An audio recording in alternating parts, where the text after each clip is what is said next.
The morning the city remembered didn't start with sirens. It started with a man who could move markets forgetting how to breathe. At a green light, the billionaire everyone loved to hate went silent against his steering wheel while a crowd rehearsed the instinct to look away. An 11-year-old with a chipped pink backpack didn't. She slid into leather she couldn't afford, gripped a wheel that wasn't hers, and told fear to ride shotgun. What follows isn't a rescue story. It's an after, a recalibration of power, law, mercy, and what hands are for. The morning the city remembered began with a swarm of golden light bouncing off glass towers, and the hum of a million careful routines, each of them stacked on top of the other like dominoes nobody wanted to touch. Donovan Hale, the man people called a miracle in a suit and a shark behind a smile, watched those towers through the windshield of his armored sedan and thought about numbers. Numbers that meant factories would open and hospitals would close. Numbers that meant 1,000 people would sleep and 1,000 more would lay awake. He had slept 3.5 hours. He had made 17 calls before sunrise. He had signed his name to a decision that would save $250 million and cost a neighborhood health clinic its lease. When the light changed at the corner of 8th and Hamilton, the numbers hazed into a gray swarm, then drew themselves into a circle that pressed in from every side. Donovan tried to inhale. The world tilted. The pen dropped out of his hand. Somewhere beneath his ribs a drum began pounding without rhythm, and then with none at all. His driver had taken the day off for his mother's surgery. The company insisted on backup, but Donovan insisted harder. He loved control more than even his detractors understood, and he said he wanted to feel like a normal person in the middle of a week that was anything but.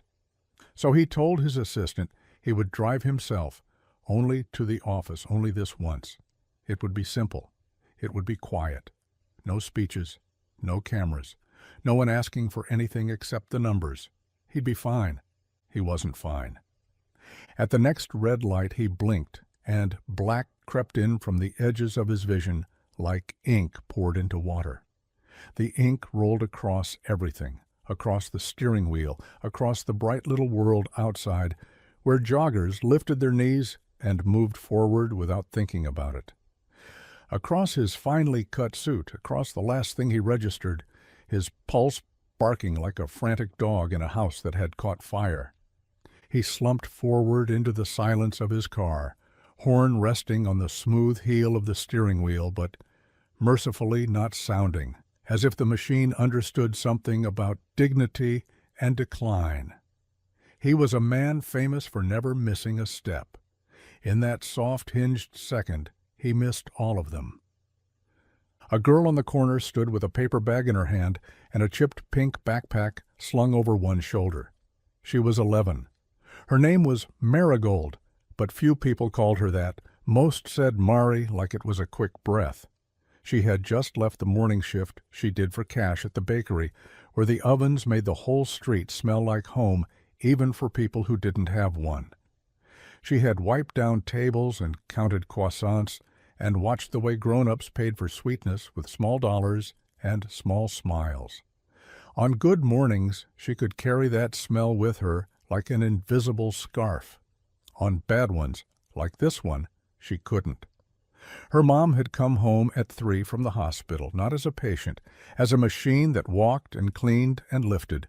Night shift housekeeping, always night shift, because the day belonged to everyone else. Mari clutched the bag close, a roasted chicken the baker had sold to her for half price because it was yesterday's. She planned to surprise her mother, heat it up at lunch, pour the pan drippings over the rice, and pretend it was a holiday. In her mind there was a kitchen with a window bigger than the TV, and a dining table that wasn't also the desk, where she did her homework and cut coupons and drew race cars when no one was watching. She knew how to draw them fast, how to draw a blur, how to capture the idea of motion on paper. But drawings were only drawings. They did not move the way you needed them to when a life required speed. She would remember the moment like a photograph. The black sedan stopped at the green light, the driver's head down in a way that was wrong, The line of cars behind it, like beads on a string someone hadn't pulled, the light going green again, the long breath of the city catching, a woman on a bicycle swearing under her breath, a man in a suit slapping the air with his hand. You know the sound a crowd makes when it's about to look away. It is tiny, almost kind. People make stories in their heads. They say someone else will help, someone bigger, someone who knows the rules and the cure and the number to call. Mari did not think that. She had learned that when a thing became your story, it held on to you no matter how you tried to offer it to someone else. She stepped off the curb, threaded through the gap between the sedan and a delivery truck, and put her hand on the cool chrome door handle, locked. She tapped the glass with the soft edge of her fist. No response. The man inside did not move. She saw the way his lips had paled around the edges. She saw the sweat at the hairline darken and gather. She was a child, but she was a keen one. Panic was something she recognized on others because she often chased it away from her mother's face by being cheerful on purpose. But this was different. This was unspeaking and heavy and loud. A voice in Marie's head said, "This is the moment you are supposed to shout." So she shouted, "Sir? Hey, sir!" She waved to the man in the next car. "Call an ambulance." The man made two helpless hands. "I'm late," he mouthed, which made no sense. And then he fumbled with his phone and began to dial. Face turned away like asking for help had pulled him out of the story, and he wanted back in. The cyclist put a hand on Marie's shoulder and said, "Honey, don't." But the word "don't" crumpled and blew away because Marie was already moving. She looked for another entry point. The rear passenger door clicked when she pulled it. Unlocked.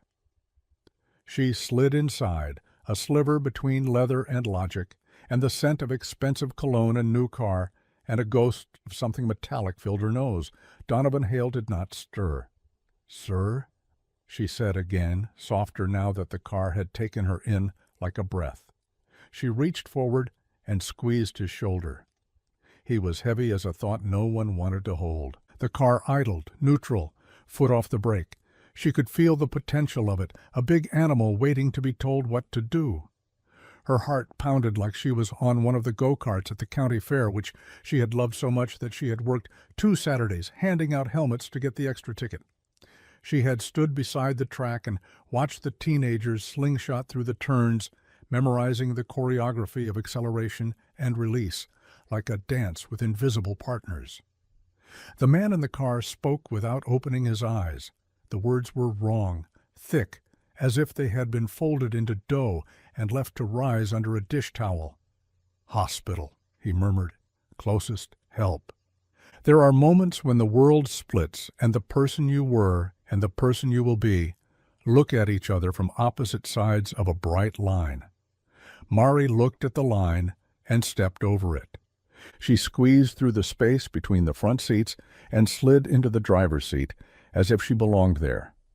The wheel felt too big. The cushion felt too deep. The pedals were foreign languages.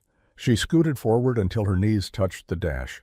She considered the way the shifter looked like the ones in the cars her mom cleaned in the hospital parking deck at 3 a.m., and the way she had sat once in the front seat of a nurse's Subaru and turned the radio knob while her mom rolled a trash bin to the elevator. D, she knew. Drive was D. She had known that since she could spell her name. She glanced at the dashboard. A map glowed.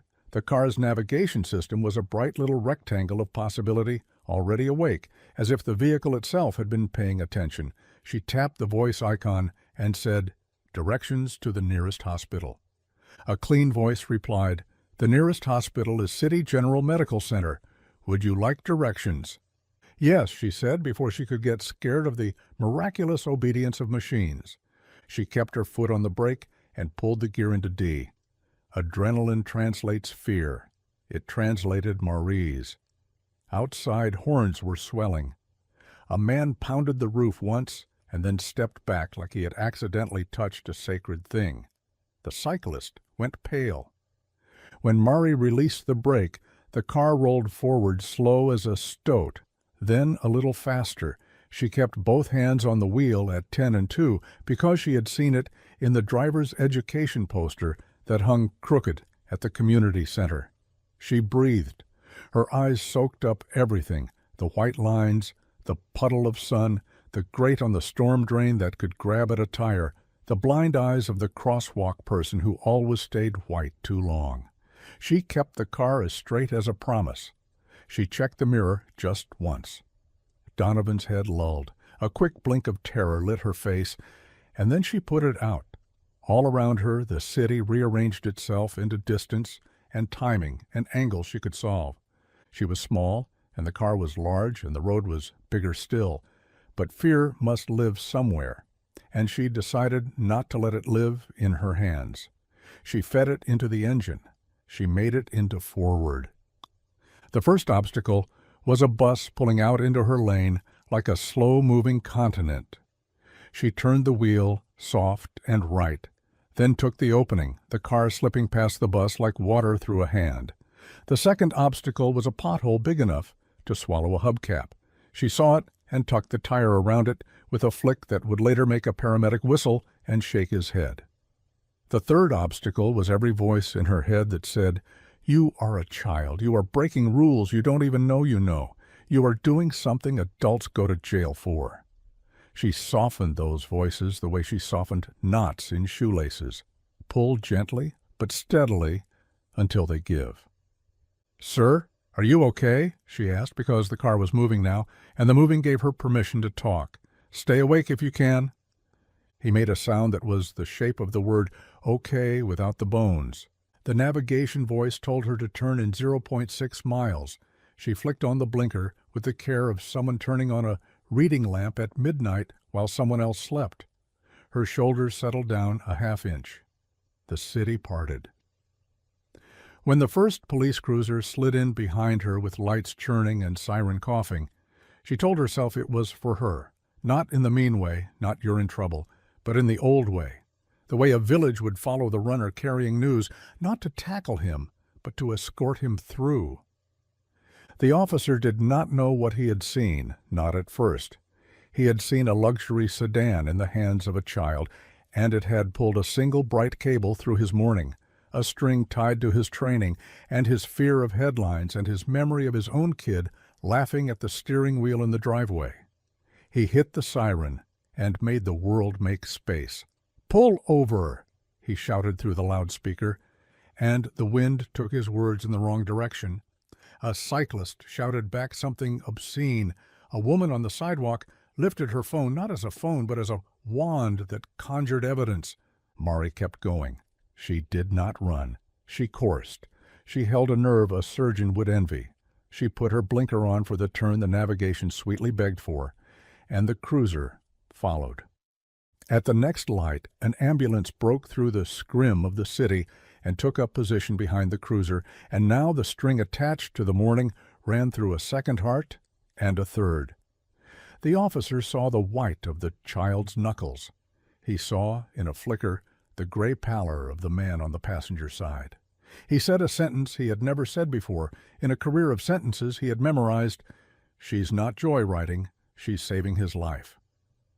He pulled up alongside the sedan at the next straightaway, window down, one hand steering and the other lifted in the universal language of "Don't be afraid." He saw her eyes, dark and burning hot, and he mouthed, "You're okay, follow me." He pulled ahead and made a lane where there wasn't one. He opened a channel in the ocean. The ambulance came behind like a whale, huge and sure. For a moment she let herself be carried by his confidence, but not replaced by it. She kept the car at the boundary between safe and urgent.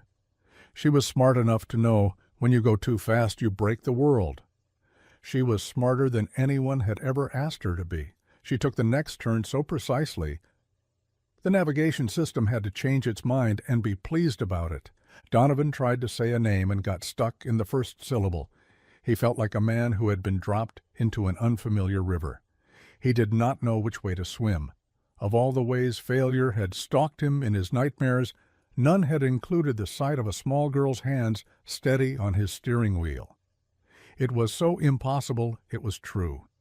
From somewhere above the roar in his head came a memory of his father's hands, swollen with work, teaching him to steer a dinghy on a summer pond. "Look where you want to go," his father had said, "not at the thing you're afraid of hitting." He looked at the girl and wanted to go where she was going. The ER bay yawned open like a mouth, and the world rushed into it. The police cruiser flared and stopped at an angle that said nobody else comes through here except us.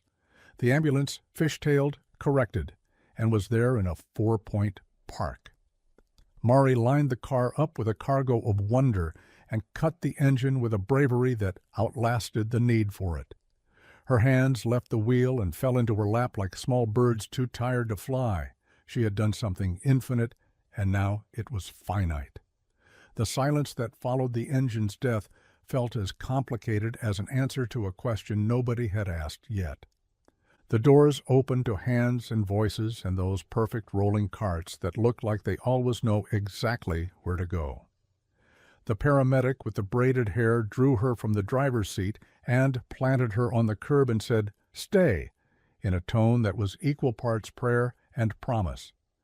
The other paramedic got Donovan out and onto a stretcher so smoothly it seemed they were carrying a song. Numbers started again, but different numbers this time. Oxygen saturation, blood pressure, pulse that was more drum but in better time. He had fainted from a dangerous collapse of blood pressure aggravated by dehydration and a heart throwing one irregular tantrum after another. When the heart forgets itself, the body refuses to negotiate. "What's your name?" the braided paramedic asked Mari, putting an emergency blanket around her shoulders even though the day was warm. "Mari," she said, and it sounded new. "You drove him here," the paramedic said, as if reciting something sacred in a language she had only just learned. "Did anyone teach you?" "Go-karts," Mari said, then found a smaller truth.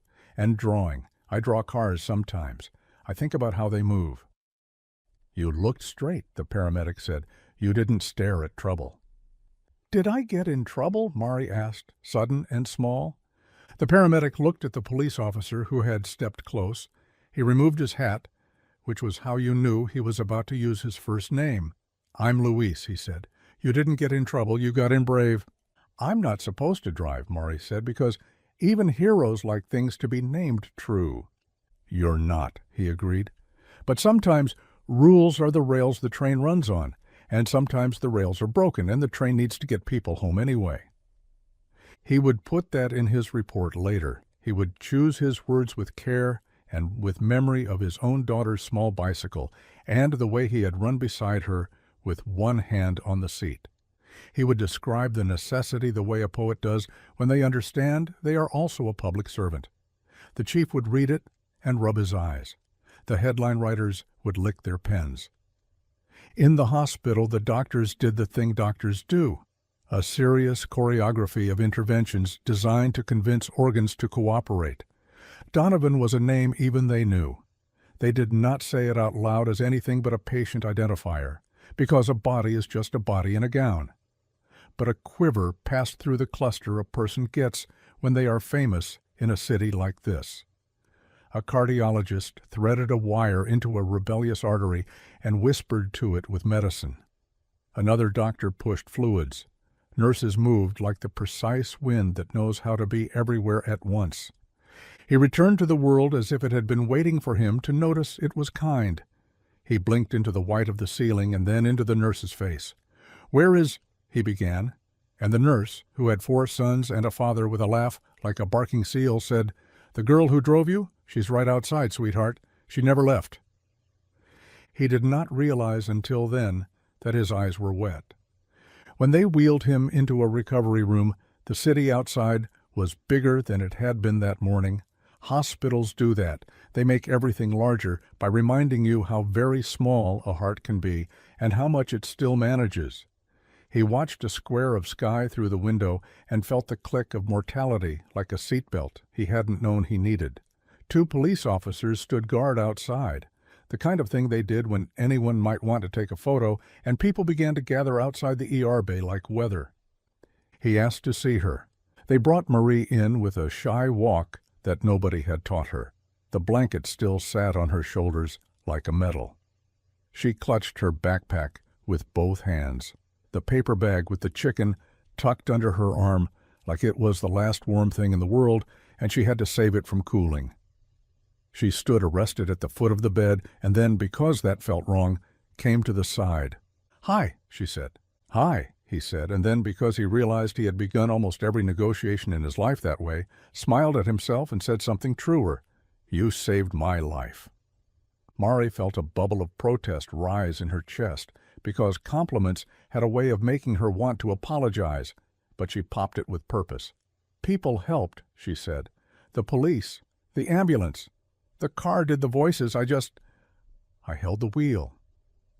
"I have been holding wheels," he said, looking at his own hand and finding the IV taped there like a new kind of control.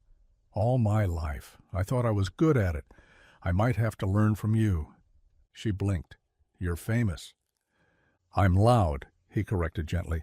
"I make big noises in rooms with glass walls. It's not the same." "My mom cleaned some of those rooms," she said, and the line in the air between them brightened because a truth had stepped onto the stage and claimed its light. He inhaled, and for a half-second his face changed, as if the features were rearranging themselves around a new idea. "What's your mom's name?" "Teresa Jalil," she added, "our last name." He let the syllables sit in his mouth like he was tasting them for the first time. "Teresa Jalil," he repeated, and anyone who worked for him would have recognized the way he said it, as the way he said words he intended to remember. He had built an empire on remembering things other people forgot. The names of assistants, the birthday of a factory floor manager's son, the exact number of days between a contract signing and its renegotiation. He had simply forgotten the most important thing. After they spoke for 5 minutes and he told her about the time he nearly crashed a dinghy into a duck, and she told him about the bakery's sugar glass croissants that could almost shatter if you listened hard, the room went quiet. In that quiet, something was born that would change more than both of their mornings.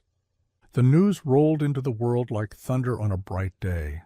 Millionaire CEO faints.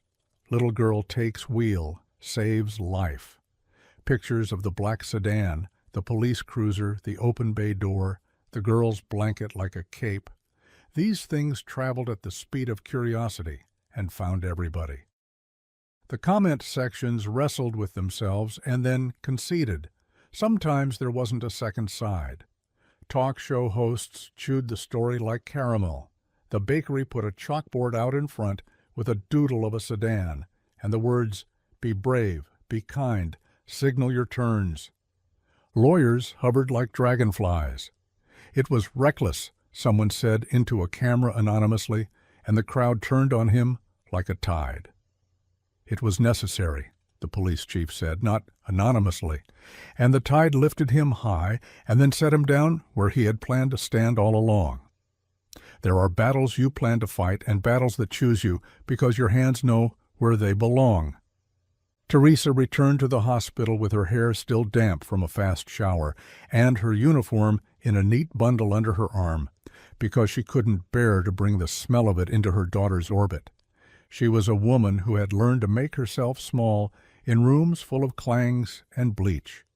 When she saw the man in the hospital bed, not as a headline, but as a human whose fingers were a little trembly around the cup of water, her eyes did a complicated dance between fear and fierce and thanks. "I'm sorry," she said, because that is what certain people have been taught to say when they are introduced to power. She should not have driven. "She should have," he said, as if he had been waiting for permission to say it to someone who would feel it the way he did. There are days when the world needs laws to protect it, and days when the world needs saving from the laws. Your girl chose, and if I could legislate courage into the books, I would. Teresa's chin lifted. "She is a good driver," she said, a little pride peeking out like sun, and I told her to never, ever, ever. "Let me try something," he said in the tone of a man used to breaking complicated things into steps. "Let me try to pay attention to the moment we are in, and not the ones that came before. I would like to thank her, and I would like to thank you for raising the kind of person who didn't wait for permission. I would also like to apologize." "For what?" Teresa's eyebrows stepped closer together. She had 1,000 things to be apologized to for, and she knew he hadn't been there for any of them. For closing a clinic 2 winters ago because the spreadsheet said we'd lose less money. The math was correct and the math was wrong. He glanced at the window, where the sky laced and unlaced itself. I have built an altar to efficiency. This morning, a child taught me how quickly altars can become prisons. Teresa's gaze settled on him like a measuring tape. You could open one, she said. I could. You could open 2. I could, he said again, and it clicked inside his chest like a change of gears. After the doctors decided his heart would behave if he gave it reasons to, after the media caravan deflated its tents and went to chase down whatever came next, after the legal department that protected him like a set of armor finished reminding him where the joints were weak, Donovan went home to his penthouse and stood in a room with a view of the inventory of the city. He stood without his phone for the first time in years. He looked at the lights. He looked at his hands. He felt the paradox of power, how easy it was to forget you had it when you were using it correctly, how loud it was when you used it wrong. He made himself a simple meal, rice and the rest of the roasted chicken Teresa had insisted on leaving, because she knew about food that stretches when hearts are tired. And he ate at his kitchen counter with the gratitude of a person who had nearly slipped off the edge of the world, but hadn't. He slept. In the morning, he asked his assistant to schedule a board meeting. He asked his assistant, whose own son was 9, and had a smile that looked like sunlight, remembering to find him the contact information for the hospital housekeeping department and the bakery on Hamilton. He asked him to call the PR team and tell them to say nothing for once. He picked up a pen, and it weighed more. At the board meeting, the men and women who had signed their names beneath his sentences for 10 years watched him like a meteorologist watched a sky gone strange. He had always been a storm. Now he was a different one. He did not show them graphs. He told them about a girl whose hands had made math out of fear.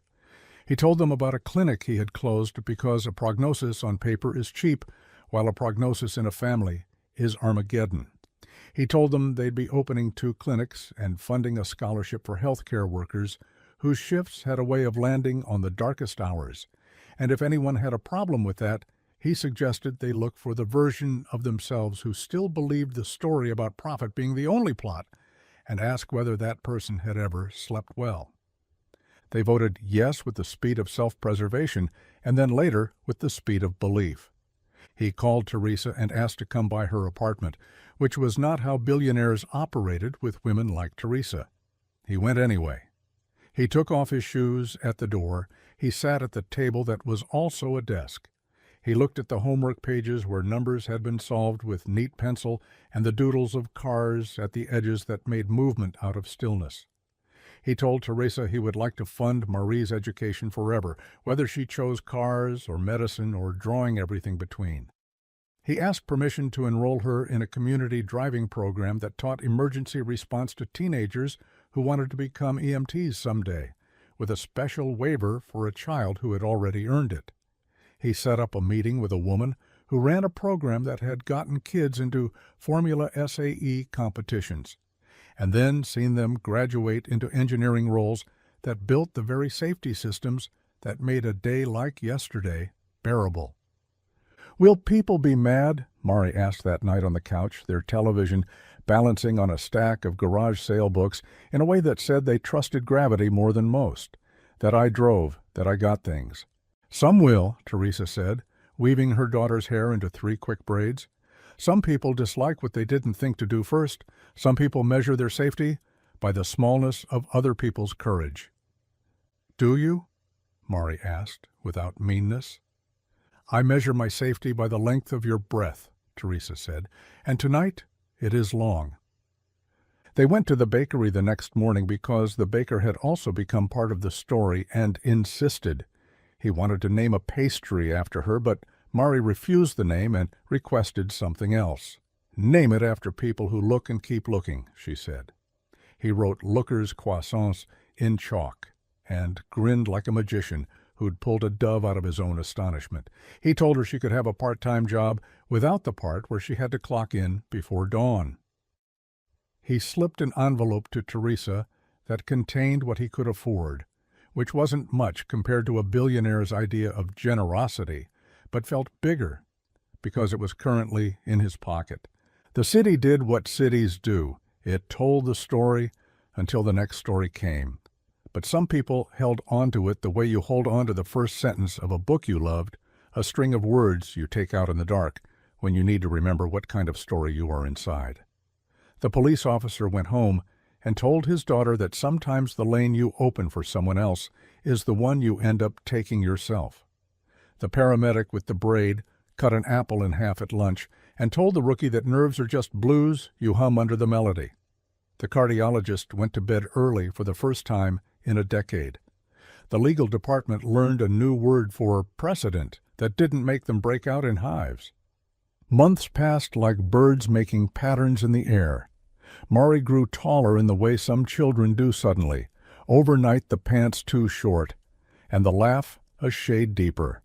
She enrolled in the emergency driving course and learned how to take a turn on a rain-slick road without letting panic touch the brakes.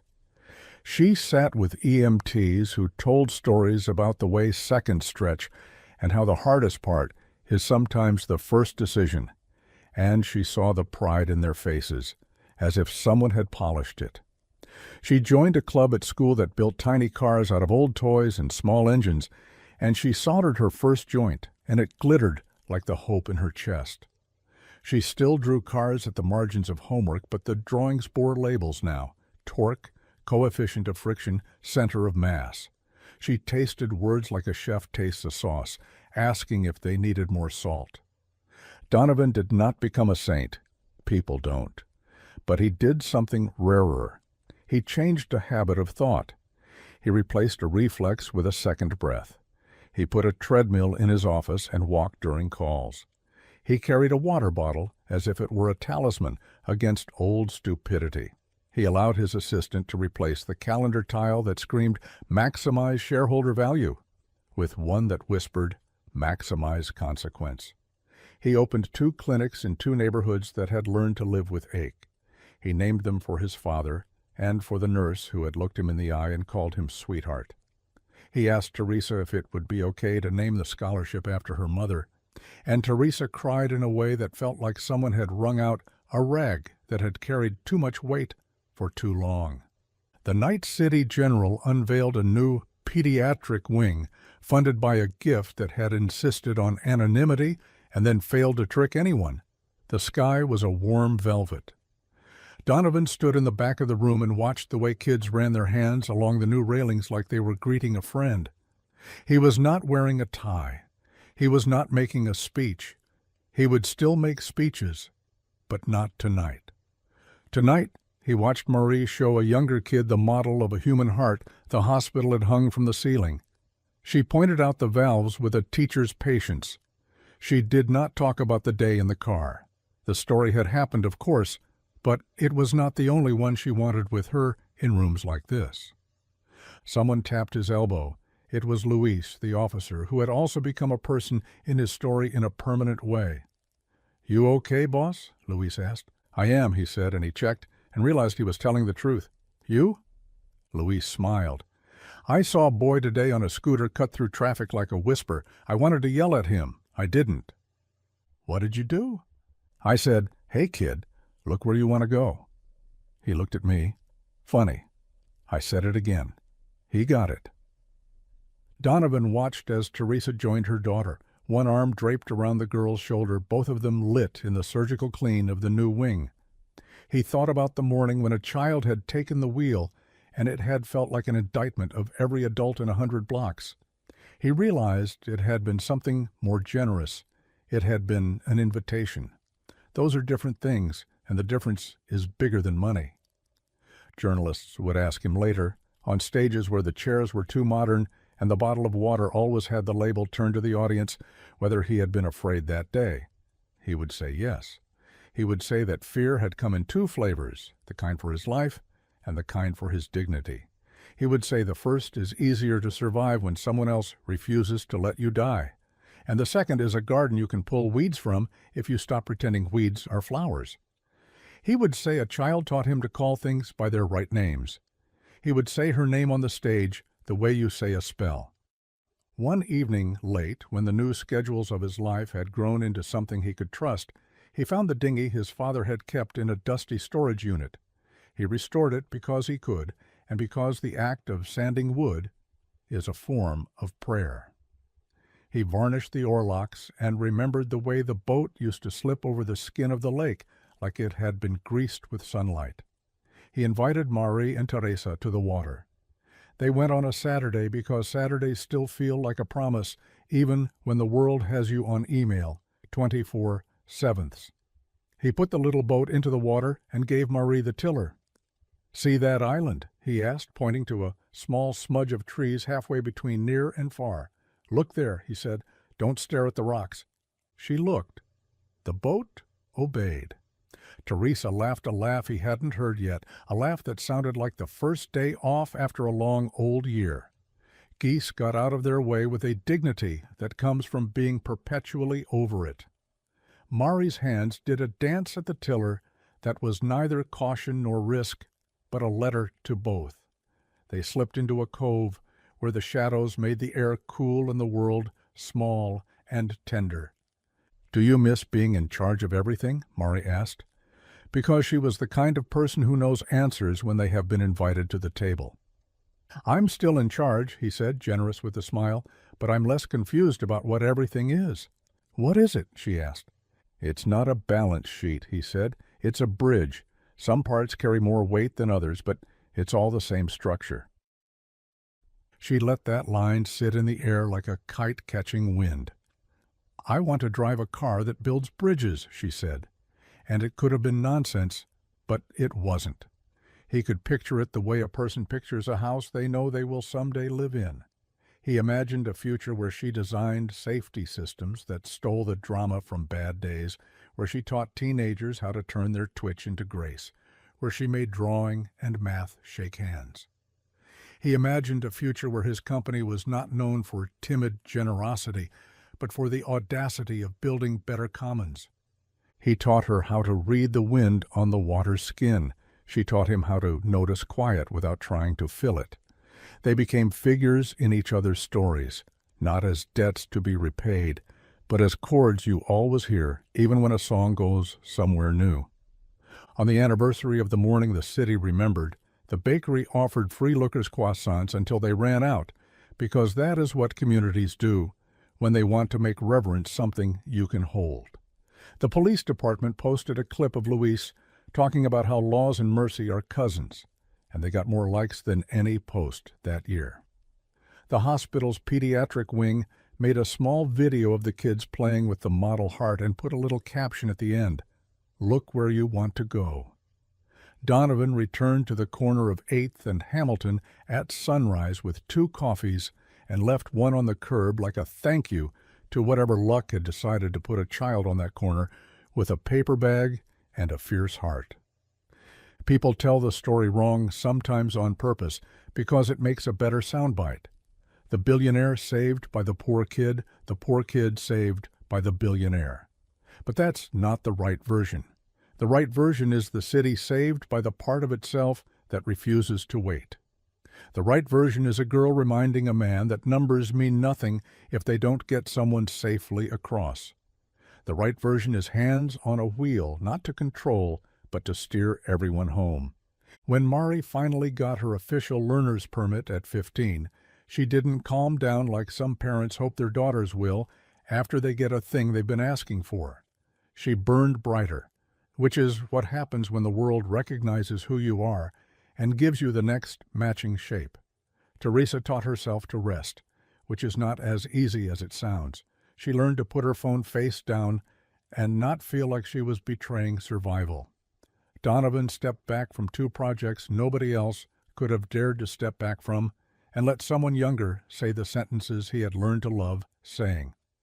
He started paying attention to whose sentences were never being heard.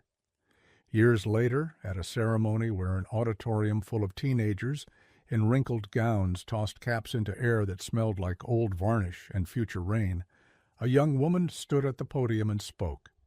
She wore a small necklace shaped like a little steering wheel because she liked a joke that knew when to be earnest. She told the room to look where they wanted to go. She wasn't famous yet, but fame had started to whisper. She talked about go-karts and pencil drawings and the weirdly gentle voice of a navigation system that believes in you enough to recalculate when you make a mistake. She talked about laws and mercy and how they are cousins and how sometimes you have to invite them to dinner and make them sit next to each other until they remember they share a face. She thanked her mother for being the scaffolding around every good thing. She thanked a man who had learned how to be new. In the front row, Teresa cried and laughed and took pictures all at once. In the back, Donovan's heart beat the way it does when it is proud without claiming credit. The bakery owner stood by the doorway handing out croissants like communion. The police officer stood next to the paramedic with the braid, and they leaned their shoulders together when the speech got to the part about how the world is not saved by heroes, but by people who decide they are allowed to act before they are told. There is a myth that says wealth makes the world smaller because it can wrap you in comfort so tight you forget anything else exists. Donovan learned the better myth, that wealth makes the world bigger if you let it, if you spend it like you are trying to widen a road. The number that mattered most in his books by then was the number of people who had walked into a clinic and walked out with a plan. The shareholders were fine. They had discovered that the market likes a conscience when it is done in public and in stone, and even if that hadn't been true, he would have liked himself better. That is not a line item, but it should be. In another version of the story, the one that happens in a world like this one, because there are many worlds stacked on top of each other, a little girl does not step forward because someone taught her to measure her bravery against a ruler they designed to keep her small. In that version, a man dies. In that version, a city writes a different headline and has a different conversation. In our version, the one that got picked that day by hands that needed to shake others awake, a child moved. A city remembered. A man learned. A mother rested. A road opened. And a wheel kept turning under strong small hands toward a place all of them could see because someone had told them the simplest truth. Look there. Don't stare at the rocks. Go. The bridge between then and now didn't look like a single structure when you walked across it. It looked like small stones someone had laid with care, each one an ordinary act with an extraordinary echo. On a spring afternoon 4 years after the morning at 8th and Hamilton, Marie stood in a garage that hummed with the particular music of innovation, ratchets clicking, laptops breathing softly, a 3D printer whispering plastic into shape, and stared at the prototype steering column her team had built from scavenged aluminum and precision parts paid for by a grant with a name that made her mother cry. It wasn't much to look at if you wanted sleek. It was a narrow spine with sensors like freckles and a grip that had been shaped by a dozen sets of nervous, eager hands. But if you looked the way she had learned to look, past the rocks at the island, the column was a promise. It was part of an emergency override system for vehicles that would let a bystander guide a car at low speeds to safety if a driver became incapacitated, a tiny democratization of control. The idea had a nickname around the garage, a reach, because it allowed someone to reach into a bad moment and tug it toward good. She ran her fingers along the grip and felt the notches where someone had sanded the plastic just a little too long. "You going to talk to it or tell it what to do?" asked Nikhil, her teammate, rolling away from under a go-kart with the fierce grace of a person who thought fast and moved slow. "I do both," she said. "It likes both." "Clients like numbers," he said, grinning, then sobering because he remembered with whom they were meeting. "Sorry, partners." "They're people," she said, half to herself, "even the ones who come with headlines. They still want to know they can leave a room and be understood when they're not there anymore." Nikhil looked at her for a long second, registering that she had said something she hadn't meant to say out loud. "You okay?" "I'm always okay," she said, and they both made the face you make When someone you love says a sentence that is already pretending to be brave. She changed the subject. Did the haptic feedback issue get resolved? I want the wheel to whisper, not scream. Whisper, he said, pulling himself up and taking the column from her hands. It hums now. When the sensor suite detects an unresponsive driver, just enough that your palms feel the suggestion. It won't do anything you don't tell it to do, but it will put its hand on your shoulder. Kind of like you. Rude, she said, but she smiled because she liked the way he had reached for a metaphor. The meeting was at a glass-walled conference room in a building whose lobby smelled like lemon and ambition. Donovan had offered them the fancy space. Their campus lab had run out of folding chairs. He had sent an email that did not include the words "proud of you" because he'd learned that telling someone you were proud of them sometimes built a wall where a door could be. Instead, he wrote, "Your idea is a rail on a bridge. Let's make sure it doesn't wobble." He was there when they arrived, wearing the version of himself that had become more common, sleeves rolled, tie absent, the knot of his attention steady but not strangling. He had a bottle of water in front of him and another on the table near Marie without making a fuss about it. Teresa had once told him in exasperation that placing water like that wasn't kindness if he used it to say he was different now. He had taken the note and made hydrate a verb that asked for nothing in return. He hugged Mari with a careful shoulder, a thing they'd worked out between them without a conversation, then shook Nikhil's hand like he remembered. He used to be a 19-year-old with grease under his nails, too. "Show me," he said, and the room listened harder than it had to. They did. They talked through use cases and edge cases, and the laws that would say yes, and the laws that would need to be persuaded by a parade of stories that made necessity look like a neighbor. They showed a video of a staged simulation where a volunteer slumped in a seat while a trained partner slid in and guided the car toward the shoulder, the haptic motor twitching like a heartbeat beneath their palms. They had made the light cues gentle. They had coated the grip in a material that got tackier when your hands sweated, a tiny mercy. They had thought about the child version of themselves and the terrified parent version, and the grumpy aunt stuck behind a sedan at a light, and they had tried to make something that would talk to all three. Liability, someone from legal said, because that is what someone from legal is supposed to say, and because someone should. What happens when the Good Samaritan is not good, but simply bold? What if they make it worse? Then it's like everything else, Mari said, aware that she was an implausible messenger for nuance when her origin story could be packaged into 6 words.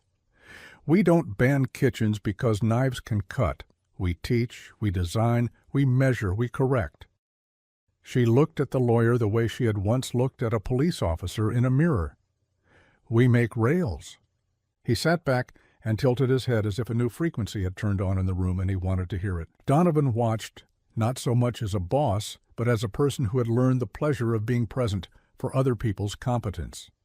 When the demo finished, he didn't clap. He stood up, walked to the table with the prototype, put his hands on the grip, and closed his eyes. He let the hum thrum up into his bones. He opened his eyes and they were wet in the way someone's eyes get when a memory has put its hand on their shoulder. "Feels like a reminder," he said quietly. "Feels like a voice that knows you already know but wants to be sure you remember." "Exactly," Mari said, relieved that a thing they couldn't quite put into requirements had delivered itself anyway. The program moved faster than anyone expected, not because it was trendy, but because it was human. The city had a long memory for the moment a child had slid into a driver's seat. Policymakers had children. Cops had stories they told at barbecue pits when the music got soft. A pilot went live with a small fleet of city vehicles and a handful of private cars whose owners signed up the way some people sign up to have a particular coffee delivered every week, even if they aren't sure they like it yet. They liked this. It was a new category of help, the kind you had access to even if you weren't wealthy, because that mattered to Mari. She had insisted, and she had been heard. The button for the reach was an orange tab you could pull down, the color chosen because firemen had taught her that in a room full of chaos, your eye finds orange. The symbol on the tab was a small hand overlapping a larger one, without either of them hiding the other. On the day of the first public test, Mari wore a jacket that made her look more adult than she felt, and a necklace tucked into her shirt because Teresa had told her not everything needed to be on display. The mayor made remarks. Donovan did not, because he had decided his role that day was to stand behind and beside. Luis, now a sergeant, told a clean little story about the lane you make and the lane you take. The paramedic with the braid, her name was Kiana, and she had left the field to design equipment because she had realized her brain could save more people if her hands let go, touched the prototype like a friend. Cameras clicked like a nest of mechanical crickets. When a volunteer collapsed into the seat and a second volunteer stepped in, the crowd inhaled as one. The car rolled to the curb like a sentence concluding itself. Afterwards, reporters wanted the quote they always wanted. Marie gave them a different one. "We're not training children to drive illegally," she said, before the gotcha question got its shoes on. "We're building communities where people know what it feels like to help without hurting. We're designing for the gap between no one should and someone must. Some days the someone is you." "Are you proud of yourself?" a reporter from a glossy magazine asked, hoping for a smile that could be cropped into an inspirational rectangle between celebrity gossip and a perfume ad. "Sometimes," she said, and the way she said it pulled a different kind of silence over the crowd. "Mostly I'm relieved when something works. Mostly I'm hungry for the next right thing. Proud is just a good dessert." In the summer between her sophomore and junior year, she took an internship at the company's mobility lab, which had once been more theater than science, and had learned lately that usefulness was better press than flair. She spent her mornings in meetings where people used acronyms as if they were trying to hide their fear in them, and spent her afternoons on the test track, teaching nervous executives how to recover from a skid. She watched rage drain out of a CFO when the car he thought he controlled fishtailed, and the system caught him and offered him a second try. She watched a woman in logistics take one lap around a cone with the haptic motor humming and reframe her entire approach to decision-making. She took notes like a scientist and stored the moments like a poet. She still went to the bakery on Hamilton because the oven still made the street smell like a possibility that did not run out. The chalkboard still said Looker's croissants on some mornings, though the baker had learned to rotate his causes because the city had many. Teresa had taken a supervisory role at the hospital finally, a promotion she had been offered a year earlier and declined because she didn't trust anything that felt like a gift. Therapy had taught her to accept the possibility of not drowning as a form of progress. She worked days now sometimes which her bones appreciated and which made dinner a thing instead of a scramble. She liked to stand in the new clinics and straighten the brochures, not because anyone would see, but because straightening small things felt like telling the universe she was on her way. There were days when the past reached back and touched them the way the haptics did. On an early autumn morning, an SUV at a school drop-off rolled forward when the driver's sugar crashed. A crossing guard pulled the orange tab, and a mother who had learned in the pilot program stepped in, hand steady, voice steady, whispering banter to keep the panic small. The car stopped. The child in the back finished the joke the mother had started. Later, a letter arrived at the lab printed in careful pen from a man whose wife had gone still at a light, and who had guided the car to a nest of safety cones like a plane landing in bad weather. "I am 72, he wrote. "I thought help was for other people.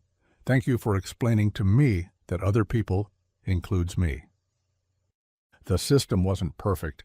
The first winter, a sensor iced over in a way they hadn't predicted, and they had to recall a batch to sand a seam that had looked fine in California and petty in Chicago.